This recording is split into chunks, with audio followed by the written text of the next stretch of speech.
সবাইকে আসন্ন বাংলা নববর্ষের অনেক অনেক শুভেচ্ছা। তো যারা মাধ্যমিক এবং উচ্চ মাধ্যমিক 2026-এ এবার পরীক্ষা দিয়েছো তাদের জন্য একটি সুখবর যে তোমাদের রেজাল্ট অতি সত্বর দিয়ে দেওয়া হবে। আগামী 7ই মের মধ্যে তোমাদের রেজাল্ট দিয়ে দেওয়া হবে এমনই জানানো হয়েছে তোমাদের পর্ষদ সভাপতি ধনঞ্জয় গণচৌধুরীর মাধ্যমে। এবার তোমাদের খাতা দেখার জন্য মোট 2200 জন শিক্ষক নিযুক্ত করা হয়েছে যারা তোমাদের খাতা দেখবেন। টার্গেট নেওয়া হয়েছে 7ই মের মধ্যে তোমাদের সমস্ত রেজাল্ট দিয়ে দেওয়া হবে।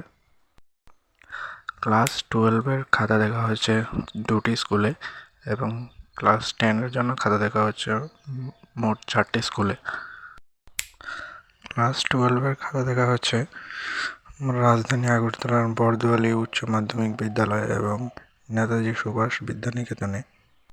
আর মাধ্যমিক পরীক্ষার জন্য খাতা দেখা হচ্ছে 4টি স্কুলে। এগুলি হলো বাণী বিদ্যাপীঠ বিদ্যালয়, বিজয় কুমার উচ্চ মাধ্যমিক বালিকা বিদ্যালয়, বুজ্জম উচ্চ মাধ্যমিক বালিকা বিদ্যালয় এবং কামিনী কুমার উচ্চ মাধ্যমিক বালিকা বিদ্যালয়ে।